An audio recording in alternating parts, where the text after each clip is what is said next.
Obstacles do not block the path, they are the path. Isnt proverb. I thought the concept of a cold sweat was unreal and paradoxical until the evening of August 27, 2014. That was my first cold sweat. My first of a lot of things. My heart jackhammered in my chest. I heard my pulse in my ears. I gasped for air on my dorm room floor in New York while my mom tried to calm me down on the other end of the phone in Los Angeles.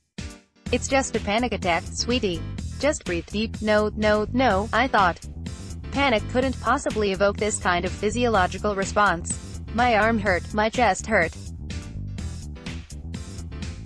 Was it possible to have a heart attack at age 19?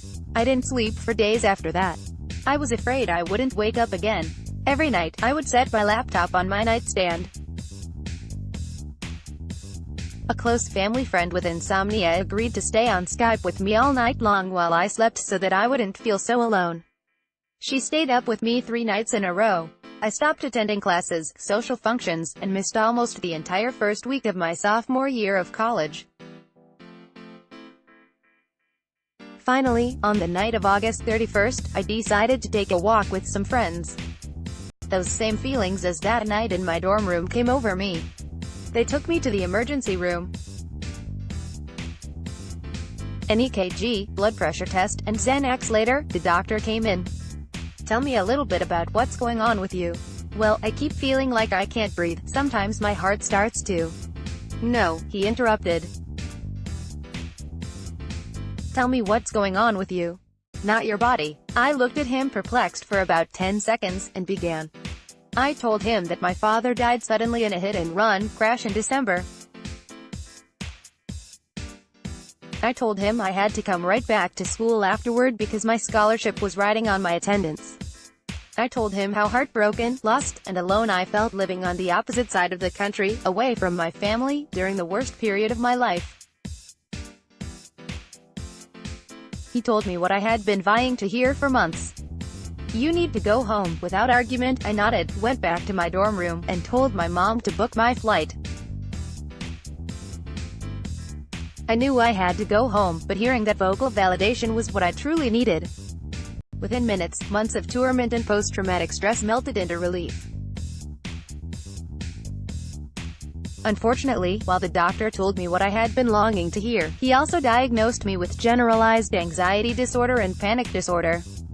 Even upon returning to LA, starting a new school, a new job, and a new life, waves of panic continued to ravage my mind and body. And they always hit unexpectedly. Although I came home to properly cope with my grief, that task was still put by the wayside. Now, I had to deal with my anxiety and panic first. I had to find the right pills, the right dose. No matter what pills or what dose, I felt emotionally hollowed. In attempt to keep my anxiety levels down, the pills were making me tired all the time. I didn't experience any more anxiety or depression, but I didn't experience happiness or joy either. I had to try something else. In the boredom of a frigid December night, 3 years into my turbulent grief journey, I opened up the App Store on my iPhone. Truth be told, I was looking for a crossword game, but instead I stumbled upon a free meditation app. I selected their grief meditation, settled into the plush carpet of my bedroom floor, popped my earbuds in, and began. Breathe in, breathe out. The sound of ambient ocean waves that underscored the guided meditation was like the waves of my grief, coming and going, never knowing when the next one would strike, sometimes dramatic and thunderous, sometimes muted and repressed. It wasn't until the meditation ended and I opened my eyes that I realized there were tears in them. This is what my anxiety pills hadn't been able to achieve. An actual outpouring of emotion. What I needed was to experience my grief, not silence it. But I also needed to experience it in a place where I felt safe, and that place soon became that very spot on my bedroom floor. So vastly different from the spot on my dorm room floor across the country that was tainted with sadness and anxiety. For the longest time, I thought meditation was the silencing of your thoughts and emotions.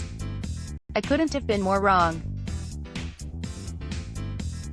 Soon I realized that meditation was the observation of these thoughts and emotions, without the heartache and turmoil of getting wrapped up in them. Every day, I gave myself 10 minutes to meditate, to grieve. A year later, I weaned off my anti-anxiety pills, and never looked back. 2 years later, and nearly 5 years since my father's passing, I continue to meditate daily. Only now, it is as much a way to celebrate my contentment as it is to cope with my grief and panic. My grief and my panic disorder will always be a part of who I am, but I no longer see them as afflictions. Rather, they are facets of my overarching journey. Meditation took the place of my medication. But that's not to say that there is a right or wrong choice between the two. Without the help of my anti-anxiety pills, I would have never been able to see clearly enough to know that meditation is an option.